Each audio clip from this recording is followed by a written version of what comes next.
Good morning. Good morning, ma'am. Good morning. Morning.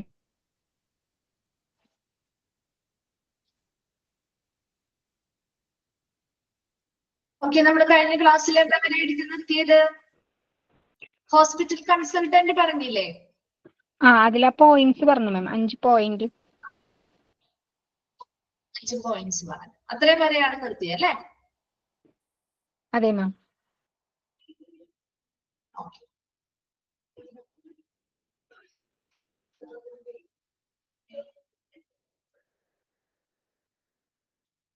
Okay, അവിടെ വരെ clear ആണോ? Okay ആണോ? ഓക്കെ, നമ്മൾ അടുത്ത ഭാഗത്തേക്ക് പോവാണ് കേട്ടോ. ഓക്കെ, അപ്പൊ നമ്മൾ ഹോസ്പിറ്റൽ കൺസൾട്ടന്റുമായി ബന്ധപ്പെട്ട കാര്യങ്ങളാണ് പറഞ്ഞുകൊണ്ടിരുന്നത്. നെക്സ്റ്റ് ഇനി നമ്മൾ നോക്കുന്നത് the first step in planning a hospital project is to form a planning team. അപ്പൊ നമുക്കറിയാം, ഒരു ഹോസ്പിറ്റൽ പ്രൊജക്റ്റുമായി ബന്ധപ്പെട്ട് പ്ലാനിങ് ചെയ്യുന്നതുമായി ബന്ധപ്പെട്ട് ആദ്യത്തെ സ്റ്റെപ്പ് അല്ലെങ്കിൽ ആദ്യത്തെ ഘട്ടം എന്ന് പറയുന്നത് ഒരു പ്ലാനിങ് ടീമിനെ സജ്ജീകരിക്കുക എന്നുള്ളതാണ് അല്ലെ. ഒരു സംഘം, പ്ലാനിങ് ടീം അല്ലെങ്കിൽ ഒരു സംഘത്തെ രൂപീകരിക്കുക. The nucleus of the team, ഈ ടീമിന്റെ ന്യൂക്ലിയസ് അല്ലെങ്കിൽ ആ കേന്ദ്ര ബിന്ദു എന്ന് പറയുന്നത് ആരായിരിക്കണം? Can consist of a hospital consultant ആയിരിക്കണം അല്ലെ. ഒരു ഹോസ്പിറ്റൽ കൺസൾട്ടന്റ് ആയിരിക്കണം അതിന്റെ ന്യൂക്ലിയസ്. അവരോടൊപ്പം തന്നെ ഈ ഒരു ഹോസ്പിറ്റൽ കൺസൾട്ടന്റിനോടൊപ്പം 1 or 2 medical and lay administrators, a nursing administrator and a hospital architect. അപ്പൊ ഈ ഒരു പ്ലാനിങ് ടീമിനെ സജ്ജീകരിക്കണം അല്ലെങ്കിൽ രൂപീകരിക്കണം എന്ന് നമ്മൾ പറഞ്ഞു. അപ്പൊ പ്ലാനിങ് ടീമില് ആ ന്യൂക്ലിയസ് ആയിട്ട് പ്രവർത്തിക്കേണ്ടത് ഹോസ്പിറ്റൽ കൺസൾട്ടന്റ് ആണ്. അതോടൊപ്പം തന്നെ വേറെ ആരൊക്കെ വേണം എന്നാ പറയുന്നത്? ഒരു 1 or 2 medical and lay administrators. Medical and lay administrators എന്ന് പറഞ്ഞാൽ ആരായിരിക്കും? ആരായിരിക്കും ലേ അഡ്മിനിസ്ട്രേറ്റേഴ്സ്?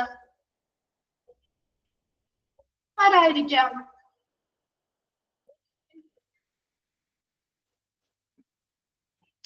ലേ അഡ്മിനിസ്ട്രേറ്റേഴ്സ് എന്ന് പറയുമ്പോൾ ഇപ്പൊ നമ്മുടെ മാനേജ്മെന്റ് തരമായിട്ടുള്ള ഹോസ്പിറ്റലുകളൊക്കെ ഇല്ലേ, മാനേജ്മെന്റ് പരമായിട്ടുള്ള ഹോസ്പിറ്റലുകളില്ലേ, ഇപ്പൊ ക്രിസ്ത്യൻ മിഷണറീസ് വഴി നടത്തുന്നുണ്ടാവും അല്ലെ. അപ്പൊ അങ്ങനെയുള്ള മതപരമായിട്ടുള്ള സംഘടനകളുടെ ഭരണപരമായിട്ടുള്ള സേവനങ്ങൾ അല്ലെങ്കിൽ റോളുകളൊക്കെ സേവനം അനുഷ്ഠിക്കുന്ന അഡ്മിനിസ്ട്രേറ്റേഴ്സ്. അപ്പൊ ഓരോ ഹോസ്പിറ്റലിനനുസരിച്ച് അത് വ്യത്യാസം വരാം കേട്ടോ. അങ്ങനെയുള്ള സ്ഥാപനങ്ങളാണെങ്കിൽ അങ്ങനെയുള്ള ഭരണപരമായിട്ടുള്ള പദവികളിൽ ഇരിക്കുന്ന ആളുകൾ, അല്ലെങ്കിൽ മെഡിക്കൽ അഡ്മിനിസ്ട്രേറ്റേഴ്സ്, നഴ്സിംഗ് അഡ്മിനിസ്ട്രേറ്റേഴ്സ്, അതുപോലെ ഹോസ്പിറ്റൽ ആർക്കിടെക്ട് മുതലായ ആളുകളെല്ലാം ആ ഒരു പ്ലാനിംഗ് ടീമില് ഉണ്ടായിരിക്കണം. And nurse administrators feel that the nurses tend to be brought in to react to plans drawn up by others rather than to participate in their part preparation. അതായത് ഒരു nursing അഡ്മിനിസ്ട്രേറ്ററെ നമ്മൾ ഇതിൽ ഉൾപ്പെടുത്തുമ്പോൾ അവര് ഫീൽ ചെയ്യുന്നത് എന്ന് വെച്ച് കഴിഞ്ഞാല് അവരിതിന്റെ പ്രിപ്പറേഷൻ അല്ലെങ്കിൽ തയ്യാറെടുപ്പുകളിൽ പങ്കെടുക്കുന്നതിന് പകരം അവര് ഫീൽ ചെയ്യുന്നത് ഇതിൽ മറ്റുള്ള ആളുകള് തയ്യാറാക്കുന്ന പ്ലാനുകൾ അല്ലെങ്കിൽ അവർ തയ്യാറാക്കുന്ന പദ്ധതികളോട് പ്രതികരിക്കാനാണ് അവരെ കൊണ്ടുവരുന്നത് എന്നാണ് അവർ എന്ത് ചെയ്യുന്നത്, കരുതുന്നത്. ഒരിക്കലും ഒരു നഴ്സ് അഡ്മിനിസ്ട്രേറ്റർ എന്ന് പറയുന്നത് അവർ തയ്യാറാക്കുന്ന പദ്ധതികളോട് പ്രതികരിക്കുക, അതിന് റെസ്പോണ്ട് ചെയ്യുക മാത്രമല്ല ചെയ്യേണ്ടത് അല്ലെ. അതിന് പകരം അവർ എന്ത് ചെയ്യണം? ആ ഒരു പ്ലാൻ പ്രിപ്പയർ ചെയ്യും, അതിന് തയ്യാറാക്കുന്നതിൽ ഉൾപ്പെടണം അല്ലെ. കാരണം എന്തുകൊണ്ടാ ഒരു നഴ്സിംഗ് അഡ്മിനിസ്ട്രേറ്ററിന് അത്രയും പ്രാധാന്യത്തിലെടുത്ത് പറയുന്നത് നമ്മള്? എന്തുകൊണ്ടാണ്? അവർക്കാണ് ആ ഹോസ്പിറ്റലിനെ കുറച്ചും കൂടി ആധികാരികമായിട്ട് ഓരോ കാര്യങ്ങളും എങ്ങനെ വേണം, എത്ര സ്പേസുകൾ വേണം, എങ്ങനെ ഏരിയാസ് വേണം നമുക്ക് അറിയാൻ പറ്റുന്നത് അല്ലെ. അപ്പൊ അവരൊരിക്കലും ഇതിൽ തയ്യാറാക്കുന്ന പ്ലാനിനോട് റിയാക്ട് ചെയ്യുക അല്ലെങ്കിൽ എന്താണ് അവരോട് അതിനെതിരെ റിയാക്ട് ചെയ്യുക അല്ലെങ്കിൽ പ്രതികരിക്കുക മാത്രമല്ല അവരുടെ ഡ്യൂട്ടി. മറിച്ച് എങ്ങനെയാ അത് പ്രിപ്പയർ ചെയ്യുക അല്ലെങ്കിൽ തയ്യാറാക്കുന്നത് മുതൽ ഇവരുടെ ഒരു ഇൻവോൾവ്മെന്റ് ഉണ്ടായിരിക്കണം. പക്ഷെ നഴ്സ് അഡ്മിനിസ്ട്രേറ്റേഴ്സ് കരുതുന്നത് അവർ ഈ തയ്യാറാക്കുന്ന പ്ലാനുകൾ നോക്കി അതിനനുസരിച്ചുള്ള വിലയിരുത്തൽ നടത്തി അഭിപ്രായം പറയുക എന്ന രീതി മാത്രമായിരിക്കാം എന്നല്ല, മറിച്ച് അവരെങ്ങനെയായിരിക്കണം ആ പ്രിപ്പറേഷൻ അല്ലെങ്കിൽ അത് തയ്യാറാക്കുന്ന സമയത്ത് അതിൽ പങ്കാളികളാവണം. When the nurse is involved from the start, ഒരു നേഴ്സ് ആ ഒരു പ്ലാനിംഗ് ടീമിൽ ആദ്യം മുതലേ ഉൾപ്പെടുന്നുണ്ട് അല്ലെങ്കിൽ ഇതിന്റെ പ്രിപ്പറേഷനുമായി ബന്ധപ്പെട്ട് ആദ്യം മുതലേ അതിൽ ഉൾപ്പെടുന്നുണ്ടെങ്കിൽ they are better prepared and equipped to guide and support the line nursing managers in determining departmental system. നമുക്കൊരു പ്ലാനിങ് ചെയ്യുന്ന സമയത്ത് ഓരോ കാര്യങ്ങൾക്കും ആവശ്യമായ നിർദ്ദേശങ്ങൾ ഈ പറയുന്ന നഴ്സിന് കൊടുക്കാൻ പറ്റും അല്ലെ. ഒരു സപ്പോർട്ട് ആ ലൈൻ മാനേജേഴ്സിന്, നിലവിൽ അവിടെ ഡ്യൂട്ടിയിൽ ഇരിക്കുന്ന മാനേജേഴ്സിന് ആ ഡിപ്പാർട്ട്മെന്റുമായി ബന്ധപ്പെട്ട് എന്തൊക്കെ കാര്യങ്ങളാണ് വേണ്ടത് അത് നിർണ്ണയിക്കാൻ അവരെ സപ്പോർട്ട് ചെയ്യുന്നു, അവർക്ക് ആവശ്യമായ നിർദ്ദേശങ്ങൾ കൊടുക്കുന്നു. അതിനനുസരിച്ച് ഓരോ കാര്യങ്ങളും എങ്ങനെ തയ്യാറാക്കണം അല്ലെ, ഓരോ ഡിപ്പാർട്ട്മെന്റും എങ്ങനെയാണ് അത് തയ്യാറാക്കേണ്ടത്, എങ്ങനെയാണ് അത് സജ്ജീകരിക്കേണ്ടത് മുതലായ കാര്യങ്ങൾ നമുക്ക് ബെറ്റർ പ്രിപ്പയർഡ് ആക്കാൻ പറ്റും. മെച്ചപ്പെട്ട രീതിയിൽ ഓരോ കാര്യങ്ങളും തയ്യാറാക്കാനായിട്ട് ഒരു നേഴ്സ് ആദ്യം മുതലേ ഇതിൽ ഉൾപ്പെട്ടാൽ സാധിക്കുന്നുണ്ടെന്നാ പറയുന്നത്. ാണോ? ആദ്യത്തെ ഒരു പ്ലാനിങ് ഹോസ്പിറ്റൽ പ്രൊജക്റ്റുമായി ബന്ധപ്പെട്ട ആദ്യത്തെ ഫസ്റ്റ് സ്റ്റെപ്പ് എന്ന് പറയുന്നത് ഒരു പ്ലാനിങ് ടീം രൂപീകരിക്കുക എന്നുള്ളതാണ്. ആ പ്ലാനിങ് ടീമിൽ ആരൊക്കെ ഉണ്ടാവും? ഒരു ഹോസ്പിറ്റൽ കൺസൾട്ടന്റ് ഉണ്ടാവും, മെഡിക്കൽ അഡ്മിനിസ്ട്രേറ്റേഴ്സ് ഉണ്ടാവും, അല്ലെങ്കിൽ മതപരമായിട്ടുള്ള ഭരണപരമായ സ്ഥാനങ്ങളിൽ ഇരിക്കുന്ന അഡ്മിനിസ്ട്രേറ്റേഴ്സ് ഉണ്ടാവാം, അല്ലെങ്കിൽ നഴ്സിംഗ് അഡ്മിനിസ്ട്രേറ്റേഴ്സ് ഉണ്ടാവണം, അതുപോലെ ഹോസ്പിറ്റൽ ആർക്കിടെക്റ്റും ഉണ്ടാവണം. ഇതില് ഈ നഴ്സിംഗ് അഡ്മിനിസ്ട്രേറ്റേഴ്സിന്റെ പൊസിഷൻ എന്ന് പറഞ്ഞാല് അവരൊരിക്കലും പ്രിപ്പറേഷനിൽ തയ്യാറെടുപ്പുകളിൽ പങ്കാളികളാവാതിരിക്കുകയല്ല അവർ ചെയ്യേണ്ടത്. മറിച്ച് എങ്ങനെയാണ് അവർ ഈ പറയുന്ന തയ്യാറെടുപ്പുകളിൽ ആദ്യം മുതലേ ഇതിന്റെ എല്ലാ സ്റ്റേജുകളിലും അവരുണ്ടാവണം.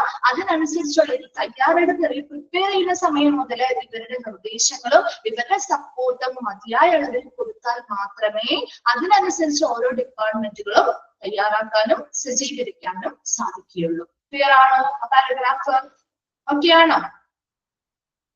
Okay. Then next പറയുന്നത്, it has been suggested by some that a social scientist and even a health education should form part of the planning team. While their value in national healthcare planning cannot be denied, their association with the planning team at the hospital level is unlikely to improve the effectiveness of the team. ഇവിടെ പറയുന്നത് നമുക്കിവിടെ suggest ചെയ്യാവുന്നത് ഇതൊരു നിർദ്ദേശം, ഒരു suggestion പോലെ വെക്കുന്നതാണ്. Social science, അതായത് നമ്മളൊരു പ്ലാനിങ് ടീം രൂപീകരിക്കുമ്പോൾ നമ്മൾ പറഞ്ഞു ഇന്ന ആളുകളായിരിക്കണം ആ പ്ലാനിങ് ടീമിൽ ഉണ്ടാവേണ്ടത് പറഞ്ഞു അല്ലെ. അതിനോടൊപ്പം തന്നെ ഒരു സോഷ്യൽ സയന്റിസ്റ്റ് അല്ലെങ്കിൽ ഒരു ഹെൽത്ത് എഡ്യൂക്കേഷനുമായി ബന്ധപ്പെട്ട വ്യക്തികളെ കൂടി ഉൾപ്പെടുത്തേണ്ടത് ഒരു സജഷൻ അല്ലെങ്കിൽ നിർദ്ദേശങ്ങൾ ലഭിക്കാറുണ്ട്. കാരണം while their value in national health care planning, ഒരു നാഷണൽ പരമായിട്ടുള്ള ഒരു ഹെൽത്ത് കെയർ പ്ലാനിങ് ആകുമ്പോൾ ഇവരുടെ മൂല്യം നമുക്ക് യാതൊരു കാരണവശാലും നമുക്ക് എന്ത് ചെയ്യാൻ പറ്റില്ല, ഡിനൈ ചെയ്യാനായിട്ട് പറ്റില്ല, അല്ലെങ്കിൽ നമുക്ക് ഒഴിവാക്കാൻ പറ്റാത്ത ഇവരുടെ മൂല്യം വളരെ ഇമ്പോർട്ടന്റ് ആണ്. എന്ത് രീതിയില് നാഷണൽ ദേശീയപരമായിട്ടുള്ള ഹെൽത്ത് കെയർ പ്ലാനിങ് വരുന്നു. എന്നാൽ association with the planning team എന്താ ഹോസ്പിറ്റൽ ലെവലിൽ കൺസിഡർ ചെയ്യുമ്പോൾ ഇവരുടെ unlikely to improve the effectiveness of team. ഒരു ഹോസ്പിറ്റൽ ലെവലിൽ നമുക്ക് ചിന്തിക്കുമ്പോൾ ഇവരുടെ ഒരു ടീമിൽ ഇവർ ഉൾപ്പെടുത്തിയത് കൊണ്ട് നമുക്ക് വലിയ രീതിയിലുള്ള ഫലപ്രാപ്തിയോ മെച്ചപ്പെടുത്തലോ ഒന്നും ഉണ്ടാകാൻ സാധിക്കുന്നില്ല. എന്നാൽ ഒരു നാഷണൽ ലെവലിൽ നമ്മൾ ചിന്തിക്കുമ്പോൾ ആ ഒരു പ്ലാനിങ്ങില് ഇവരുടെ മൂല്യം വളരെ വലുതാണ്. കാരണം ചെറിയൊരു ഹോസ്പിറ്റൽ ആകുമ്പോൾ അതൊരു നാഷണൽ ലെവലിലേക്കുള്ള രീതിയിലുള്ള പ്ലാനിങ്ങോ കാര്യങ്ങളൊന്നും നമ്മൾ നടത്തുന്നുണ്ടാവില്ല അല്ലെ. അപ്പൊ ഇവരുടെ ഒരു പങ്കാളിത്തം എന്ന് പറയുന്നത് അത്രയധികം വലിയ സ്വാധീനം അതിൽ ചെലുത്തുന്നില്ല. അതുകൊണ്ട് തന്നെ നമുക്ക് അതിനനുസരിച്ചുള്ള മെച്ചപ്പെടുത്തലോ ഫലപ്രാപ്തി എഫക്റ്റീവ്നെസ് ഒന്നും ഇവർ ഉൾപ്പെടുന്നത് കൊണ്ട് കിട്ടുന്നില്ല. എന്നാൽ പോലും നാഷണൽ ലെവലിൽ നമ്മൾ ഒരു പ്ലാനിങ്ങോ കാര്യങ്ങളോ ചെയ്യുകയാണെങ്കിൽ അവിടെ ഈ പറയുന്ന സോഷ്യൽ സയന്റിസ്റ്റുകളുടെയും ഹെൽത്ത് എഡ്യൂക്കേഷനുമായി ബന്ധപ്പെട്ട ബന്ധപ്പെട്ട ഓഫീസേഴ്സിന്റെ ഒക്കെ ഉൾപ്പെടുത്തലുണ്ടെങ്കിൽ അവരുടെ ആ ഒരു മൂല്യം നമുക്ക് എന്താണ് വളരെ മികച്ചതാണ്. അവരെ നമുക്ക് ഒരിക്കലും അവരുടെ മൂല്യത്തെ കുറച്ച് കാണാനോ അല്ലെങ്കിൽ അവരെ ഒഴിവാക്കാനോ പറ്റില്ല. അതേസമയം ഒരു ഹോസ്പിറ്റൽ ലെവലിൽ നിന്ന് ചിന്തിക്കുമ്പോൾ ഇവിടെ അവരുടെ ഉൾപ്പെടുത്തിയാലും നമുക്ക് വലിയ രീതിയിലുള്ള സ്വാധീനങ്ങളോ ഫലപ്രാപ്തിയോ ഒന്നും ലഭിക്കുന്നില്ല എന്നാണ് പറയുന്നത്. ക്ലിയർ ആണോ? ഓക്കെ ആണോ? Second paragraph. ഓക്കെ. നെക്സ്റ്റ് നമ്മള് ദ കോർ ഗ്രൂപ്പ് ആണ് പറയുന്നത്. ദ കോർ ഗ്രൂപ്പ് എന്ന് പറഞ്ഞാൽ അത് ആരൊക്കെ ആയിരിക്കാം എന്ന് നോക്കാം. Okay, in the early stages of the project, the hospital consultant and one or two medical administrative staff would work without additional medical team members. ഒരു core group എന്ന് പറയുമ്പോൾ ഒരു core team എന്ന് പറയുമ്പോൾ in early stages of the project, ഒരു project start ചെയ്യുന്ന ആ പ്രാരംഭഘട്ടത്തില് ഒരു ഹോസ്പിറ്റൽ കൺസൾട്ടന്റും വേണം, അവരോടൊപ്പം 1 or 2 medical administrative staff ഒന്നോ രണ്ടോ മെഡിക്കൽ അഡ്മിനിസ്ട്രേറ്റീവ് സ്റ്റാഫോ would work without additional medical team members. മറ്റ് അഡീഷണൽ ആയിട്ടുള്ള മറ്റധികം മെഡിക്കൽ ടീം മെമ്പേഴ്സ് അല്ലെങ്കിൽ അംഗങ്ങളില്ലാതെ ആരൊക്കെയാണ് ആദ്യത്തെ പ്രാരംഭഘട്ടത്തിൽ ഇവിടെ പ്രവർത്തിക്കുക? ഒരു ഹോസ്പിറ്റൽ കൺസൾട്ടന്റും അതുപോലെ 1 or 2 medical administrative staff members മാത്രമായിരിക്കും അല്ലെ. നമ്മൾ എങ്ങനെയാണ് ആദ്യമേ തുടങ്ങിയ എല്ലാവരെയും കൂടി ഉൾപ്പെടുത്തി അവിടെ ചെയ്യേണ്ട കാര്യമുണ്ടോ? ഉണ്ടോ? ആദ്യമേ തുടങ്ങി ചെയ്യേണ്ട കാര്യമുണ്ടോ? ഇല്ല. ആദ്യം ഒന്നോ രണ്ടോ പേര് സ്റ്റാർട്ട് ചെയ്യുന്നു, അതിനനുസരിച്ച് അടുത്ത പ്രോഗ്രസ് എങ്ങനെയാണോ അതിനനുസരിച്ചല്ലേ നമ്മൾ ഓരോരുത്തർ ആഡ് ചെയ്ത് കൊണ്ടുവരുന്നത് അല്ലെ. അപ്പൊ അതുപോലെ തന്നെ ഇവിടത്തെയും ഒരു കോർ ഗ്രൂപ്പ് അല്ലെങ്കിൽ ഒരു കോർ ടീം എന്ന് പറയുന്നത് ഹോസ്പിറ്റൽ കൺസൾട്ടന്റ് ഉണ്ടാവും, അവരോടൊപ്പം ഒന്നോ രണ്ടോ മെഡിക്കൽ അഡ്മിനിസ്ട്രേറ്റീവ് സ്റ്റാഫ് ഉണ്ടാവും. അവരായിരിക്കും ആദ്യം വർക്ക് ചെയ്യുന്നത്, പ്രവർത്തിക്കുന്നത്. However, this core team will need to be enlarged gradually as the project develops by addition of a hospital engineer, a financial expert, and experts in respective specialty fields when clinical services are taken up for consideration. നമ്മൾ ആദ്യത്തെ core team ആരൊക്കെയായിരുന്നു? Core team group അല്ലെങ്കിൽ core group എന്ന് പറയുന്നത് ആരൊക്കെയാണ്? ഒരു hospital കൺസൾട്ടന്റും 1 or 2 medical administrative സ്റ്റാഫുകളുമാണ്. അവരായിരിക്കും ആദ്യം ആ പ്രാരംഭഘട്ടത്തിലുള്ള ആളുകൾ. ഇനി അവരിലൂടെ നമ്മുടെ ഈ ഒരു പ്രൊജക്ട് എങ്ങനെയാണോ ഗ്രാജുവലി എൻലാർജ് ചെയ്യും അല്ലെ. ആ പ്രൊജക്ട് എന്ത് ചെയ്യുന്നു? പോകെ അത് വികസിച്ചു വരാണ്. ആദ്യം ഇനിഷ്യൽ സ്റ്റേജിലുള്ള പ്രവർത്തനങ്ങളായിരിക്കില്ല പിന്നീട് വരുമ്പോഴുണ്ട് അല്ലെ. അപ്പൊ അങ്ങനെ ഗ്രാജുവലി ആയിട്ട് ഈ പ്രൊജക്ട് വികസിക്കുന്നതിനനുസരിച്ച് നമ്മൾ ഓരോരുത്തരും ഇതിലേക്ക് എന്ത് ചെയ്യും? ആഡ് ചെയ്ത് കൊടുക്കുകയാണ് ചെയ്യുക. അപ്പൊ അങ്ങനെ ആഡ് ചെയ്ത് കൊടുക്കുമ്പോൾ ആരൊക്കെ വരുന്നുണ്ട്? അതില് ഒരു ഹോസ്പിറ്റൽ എഞ്ചിനീയറിനെ ആഡ് ചെയ്യുന്നുണ്ട്, ഫിനാൻഷ്യൽ എക്സ്പേർട്ടുകളെ ആഡ് ചെയ്യുന്നുണ്ട്, അതുപോലെ അതാത് സ്പെസിഫിക് ഫീൽഡിലുള്ള എക്സ്പേർട്ടുകളെ റെസ്പെക്റ്റീവ് ആയിട്ടുള്ള ഫീൽഡുകളിലുള്ള എക്സ്പേർട്ടുകളെ നമ്മൾ ഇതിൽ ആഡ് ചെയ്ത് കൊടുക്കുന്നുണ്ട് അല്ലെ. അപ്പൊ അങ്ങനെ ഒരു ക്ലിനിക്കൽ സർവീസുകള് പരിഗണനയ്ക്ക് വരുമ്പോ അതിനനുസരിച്ചുള്ള ആളുകളെ നമ്മൾ ഈ ഒരു പ്രൊജക്ട് ഡെവലപ്പ് ചെയ്യുന്നതിനനുസരിച്ച് നമ്മൾ എന്ത് ചെയ്യുന്നു? ചെയ്ത് കൊടുത്തുകൊണ്ടേയിരിക്കും അല്ലെ. നമ്മളൊരു ബിൽഡിംഗ് നമ്മുടെ വീട് പണിയുമ്പോൾ തന്നെ എങ്ങനെയാ? ആദ്യം തന്നെ 1 or 2 പണിക്കാരെ ഉണ്ടാവുള്ളൂ അല്ലെ സ്റ്റാർട്ടിങ്ങില്. അത് കഴിഞ്ഞ് പണിയുടെ കൂടുന്നതനുസരിച്ച് അതിന്റെ പ്രോഗ്രസ് അനുസരിച്ചല്ലേ നമ്മൾ ആളുകളുടെ എണ്ണം കൂട്ടിക്കൊണ്ടുവരുന്നത് അല്ലെ. അതിനനുസരിച്ച് പല മേഖലയിലുള്ള എക്സ്പേർട്ട് ആയിട്ടുള്ള ആളുകളെ, കൺസ്ട്രക്ഷന് വേണ്ടി എക്സ്പേർട്ട് ആയിട്ടുള്ള ആളുകളെ കൊണ്ടുവരും, അതിന്റെ ഇലക്ട്രിക്കൽ പണികൾ ചെയ്യാൻ വേണ്ടി അതിൻ്റെതായ എക്സ്പേർട്ട് ആയിട്ടുള്ള ആളുകളെ കൊണ്ടുവരും അല്ലെ. അപ്പൊ അങ്ങനെ ഓരോ രീതിയിലുമുള്ള പ്രോഗ്രസ് അനുസരിച്ചാണ്, ആ പ്രൊജക്ടിന്റെ പ്രോഗ്രസ് അനുസരിച്ചാണ് ഇവിടെയും ആളുകളെ നമ്മൾ ആഡ് ചെയ്ത് കൊടുക്കുന്നത്. ഏത് ഗ്രൂപ്പിലേക്ക് ആഡ് ചെയ്ത് കൊടുക്കുന്നത്? ഈ കോർ ഗ്രൂപ്പിലേക്ക് ഓരോ ആളുകളെ ആ പ്രൊജക്ട് ഡെവലപ്പ് ചെയ്യുന്നതിനനുസരിച്ച് എന്ത് ചെയ്ത് കൊടുക്കും? ആഡ് ചെയ്ത് കൊടുക്കും. ക്ലിയർ ആണോ പാരഗ്രാഫ്? ഓക്കെ ആണോ?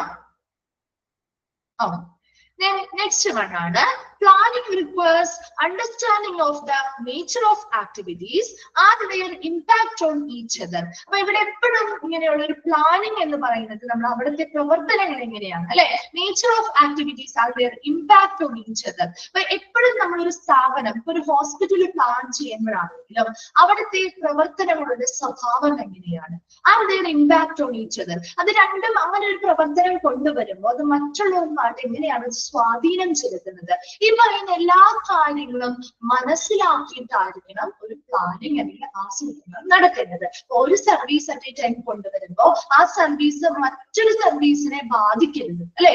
അതിനനുസരിച്ചുള്ള രീതിയിൽ, അപ്പൊ മറ്റൊന്നിനെ സ്വാധീനിക്കാത്ത രീതിയിൽ വളരെ പെർഫെക്റ്റ് ആയിട്ട് അതിനെ കുറിച്ച് മനസ്സിലാക്കി ഓരോ പ്രവർത്തനങ്ങളുടെ സ്വഭാവം എങ്ങനെയാണെന്ന് മനസ്സിലാക്കി അതിനനുസരിച്ചുള്ള അണ്ടർസ്റ്റാൻഡിങ്ങിലൂടെ ആയിരിക്കണം പ്ലാനിങ് ചെയ്യുന്നത്. And it is desirable to funnel information through as a small group as possible, with one person assuming primary responsibility and providing the necessary leadership to keep the process in motion. ഇനി എന്താ പറയുന്നത്? ഇവിടെ ഒരു small group ആയിട്ട് തിരിച്ചുകൊണ്ട് നമുക്ക് informations കൈമാറുന്നതായിരിക്കും ഏറ്റവും കൂടുതൽ ഒഴിച്ചത്.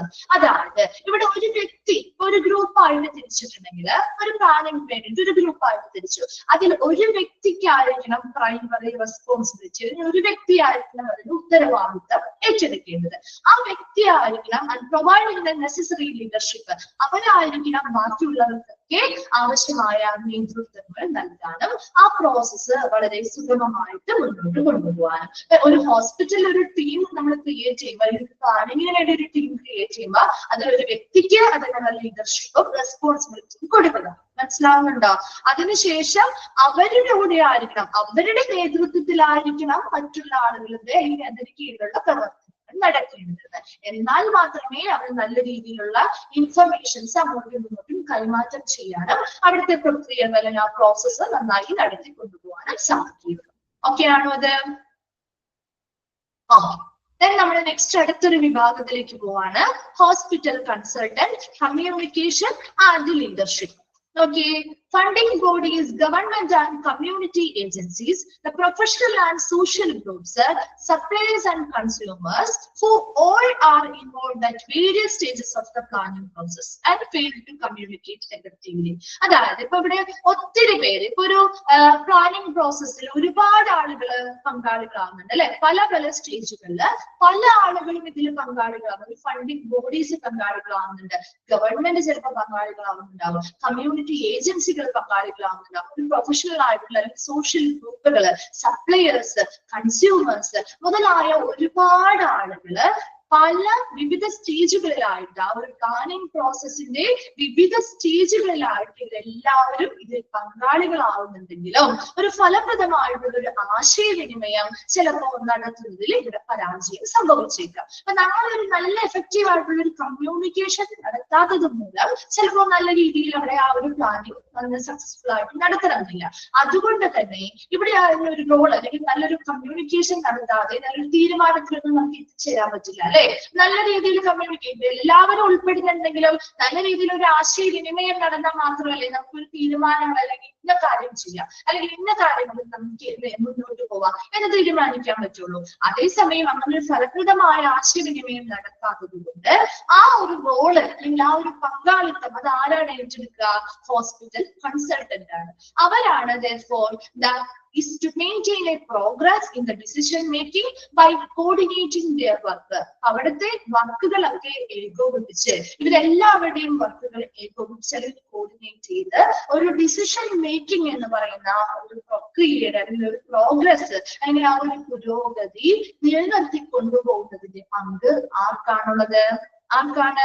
Hospital കൺസൾട്ടന്റിനാണുള്ളത്. അപ്പൊ അവരാണ് നമ്മുടെ ലീഡർഷിപ്പ്. നമ്മൾ നേരത്തെ പറഞ്ഞില്ല ഒരു വ്യക്തിക്ക് അവർക്ക് റെസ്പോൺസിബിലിറ്റി കൊടുക്കുന്നു എന്ന്. അപ്പൊ അങ്ങനെ ഒരു ഹോസ്പിറ്റൽ കൺസൾട്ടന്റിന് നമ്മൾ അങ്ങനെ റെസ്പോൺസിബിലിറ്റി കൊടുത്തുകൊണ്ട് മറ്റുള്ളവരൊക്കെ ഇതിൽ പങ്കാളികളാവുന്നുണ്ടെങ്കിലും ഒരു എഫക്റ്റീവ് ആയിട്ടുള്ള കമ്മ്യൂണിക്കേഷൻ നടത്തി ഒരു ഡിസിഷൻ എടുക്കാൻ വേണ്ടിയിട്ടുള്ള ഒരു തീരുമാനം അവരെല്ലാവരെയും കൂടി നല്ല രീതിയിൽ കോർഡിനേറ്റ് ചെയ്ത് വർക്ക് ചെയ്ത് അവർക്ക് അവരുടെ ഡിസിഷൻ മേക്കിംഗ് എന്ന് പറയുന്ന ഒരു പ്രോസസ് തീരുമാനമെടുക്കുന്നതുമായി ബന്ധപ്പെട്ട പുരോഗതി നിലനിർത്തുന്നതിന്റെ പങ്ക് ആർക്കാണുള്ളത്? റോള് കൺസൾട്ടന്റ് ആണ് അവിടെ പ്ലേ ചെയ്യുന്നത്.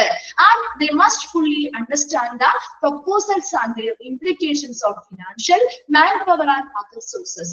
ഇവരിങ്ങനെ ഒരു തീരുമാനങ്ങൾ എടുക്കുമ്പോൾ ആ തീരുമാനങ്ങൾ എപ്പോഴും അവർ എന്തിന്റെ അടിസ്ഥാനത്തിലായിരിക്കും നോക്കേണ്ടത്?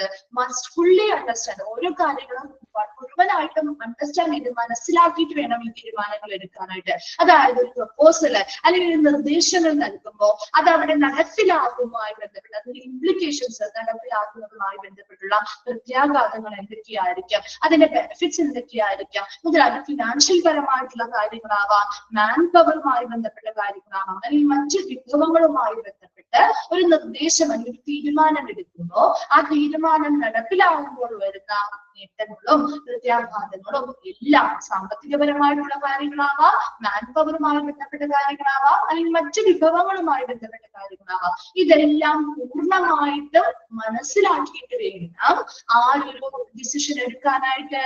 ഈ കൺസൾട്ടന്റ് ഒരു ഡിസിഷൻ തീരുമാനം എടുക്കാനായിട്ട് ആ ഒരു പാരഗ്രാഫിൽ പറഞ്ഞത് ഒത്തിരി ആളുകള് ഈ പറയുന്ന പല സ്റ്റേജസിലൂടെയും ഒരു പ്ലാനിങ് പ്രോസസ്സിൽ കടന്നു പോകുന്നുണ്ട്. പക്ഷെ വരുന്നൊരു ആശയവിനിമയം നല്ല രീതിയിൽ നടക്കാത്തത് കൊണ്ട് തന്നെ തീരുമാനങ്ങൾ എടുക്കാൻ ചിലപ്പോൾ ബുദ്ധിമുട്ടാണ്. അപ്പൊ അതിനു വേണ്ടിയിട്ട് ആരാണ് അവിടെ റോളായിട്ട് അല്ലെങ്കിൽ ആ ഒരു പങ്കാളിത്തം അല്ലെങ്കിൽ ആ ഒരു പ്രവർത്തനം ചെയ്യുന്നത്? കൺസൾട്ടന്റ് ആണ്. അവരാണ് ഈ പറയുന്ന എല്ലാ വ്യക്തികളെയും കോർഡിനേറ്റ് ചെയ്ത് വർക്ക് ചെയ്യിപ്പിക്കുകയും അവിടുത്തെ ഡിസിഷൻ മേക്കിംഗ് എന്ന് പറയുന്ന പ്രക്രിയയുടെ ഫാമിലിയുടെ പുരോഗതി നിലനിർത്തുകയും ചെയ്യുന്നത്. അപ്പൊ അവരെപ്പോഴും ഇങ്ങനെ ഒരു ഡിസിഷൻ എടുക്കുന്ന സമയത്ത് അവിടെയുള്ള എല്ലാ കാര്യങ്ങളും വളരെ പൂർണ്ണമായും വ്യക്തമായും മനസ്സിലാക്കി ഈ ഓരോ നിർദ്ദേശങ്ങളും അല്ലെങ്കിൽ ഇവരെടുക്കുന്ന ഓരോ തീരുമാനങ്ങളും അവിടെ നടപ്പിലാവുമ്പോൾ ഉണ്ടാവുന്ന നേട്ടങ്ങളും പ്രത്യാഘാതങ്ങളും അത് ഫിനാൻഷ്യൽ പരമായിട്ടുള്ള കാര്യങ്ങളാവാം, ചിലപ്പോൾ മാൻ പവറുമായി ബന്ധപ്പെട്ട പ്രശ്നങ്ങളാവാം, അല്ലെങ്കിൽ മറ്റു റിസോഴ്സുകളുമായി ബന്ധപ്പെട്ട കാര്യങ്ങളാവാം. അങ്ങനെയുള്ള എല്ലാ കാര്യങ്ങളും കൺസിഡർ ചെയ്ത് അതിനനുസരിച്ച് മനസ്സിലാക്കിയിട്ട് മാത്രമേ ഡിസിഷൻസ് എടുക്കാൻ പാടുള്ളൂ. ക്ലിയർ ആണോ പാരഗ്രാഫ്?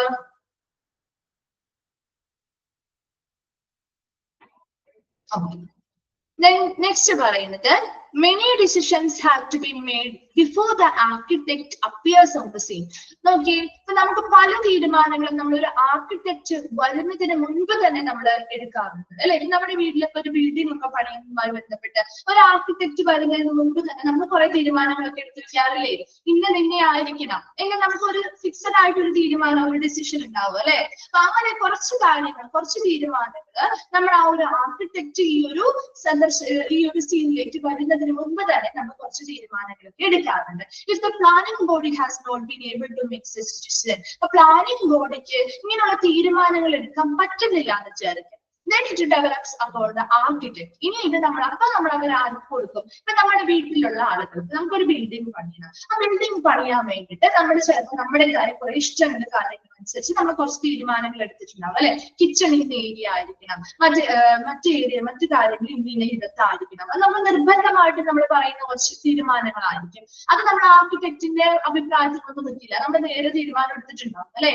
ആ ഒരു തീരുമാനങ്ങൾ ചിലപ്പോൾ ഈ പറയുന്ന ഹോസ്പിറ്റൽ അങ്ങനെ ഒരു പ്ലാനിംഗ് ബോഡിക്ക് ഈ പറയുന്ന തീരുമാനങ്ങൾ എടുക്കാൻ സാധിച്ചില്ല എന്ന് വിചാരിക്കും. ആ ഒരു തീരുമാനം, ഒരു ഡിസിഷൻ എടുക്കാൻ പറ്റിയില്ല എന്നുണ്ടെങ്കിൽ then it develops upon the devolves upon the architect from the decision making process. Then ഇത് ആരിലേക്ക് പോകും? ആ ഒരു കടമ അല്ലെങ്കിൽ ആ ഒരു മറ്റൊരാളെ ഏൽപ്പിക്കുന്ന ആ ഒരു കടമ നമ്മളൊരു മറ്റൊരാളെ ഏൽപ്പിക്കുകയാണ്. ആരെയാ ഏൽപ്പിക്കുന്നത്?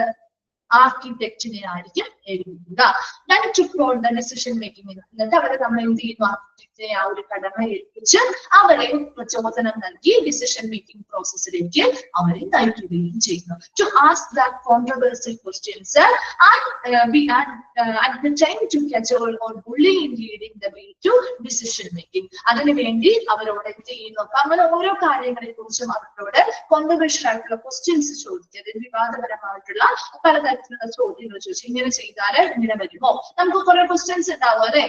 ഇപ്പൊ ഓരോ കാര്യങ്ങൾ വരുമ്പോ ഇപ്പൊ നമ്മുടെ വീടാണെങ്കിൽ പണിയുന്ന സമയത്ത് നമ്മൾ ഉദ്ദേശിച്ച് നമ്മൾ പണ്ട് കാലം മുതലേ നമ്മുടെ വീട്ടില് അമ്മമാരോ അല്ലെങ്കിൽ അപ്പന്മാരോ പറഞ്ഞു കേട്ടിട്ടുണ്ടാവും ഇന്ന ഏരിയയിൽ ഇന്നത് വരാൻ പാടില്ല, ഇന്ന ഏരിയയിൽ ഇന്നത് വരാൻ പാടില്ല അല്ലെ. ചിലപ്പോൾ ആർക്കിടെക്ട് ബിൽഡ് ചെയ്ത് ചിലപ്പോൾ അവരുടെ കൊണ്ടുള്ള ഡിസൈനൊക്കെ ചിലപ്പോൾ എന്തുണ്ടാവും? ചിലപ്പോ ആ പറയുന്ന ഏരിയയില് അത് ഉണ്ടാവാം അല്ലെ. വെക്കണ്ടെന്ന് പറയുന്ന സാധനം ചിലപ്പോ ആ പ്ലാനിൽ ഉണ്ടാവാം. അപ്പൊ നമുക്ക് സ്വാഭാവികമായിട്ട് അവരോട് എന്ത് ചെയ്യാറുണ്ട്? ക്വസ്റ്റ്യൻ ചെയ്യൂല അവര്. എന്തുകൊണ്ടാണ്? അപ്പൊ അങ്ങനെയല്ലേ നമ്മൾ ഇത്രയും നാള് കേട്ടിട്ടുള്ളത് അങ്ങനെയാണല്ലോ, അവിടെ എന്തുകൊണ്ടാണ് അങ്ങനെ കൊണ്ടുവന്ന് വെച്ചത് അല്ലെ. അങ്ങനെ നമ്മൾ കുറെ അധികം കോൺട്രവേഴ്ഷ്യൽ ആയിട്ടുള്ള ക്വസ്റ്റ്യൻസ് അവരോട് ചെയ്യും അല്ലെ.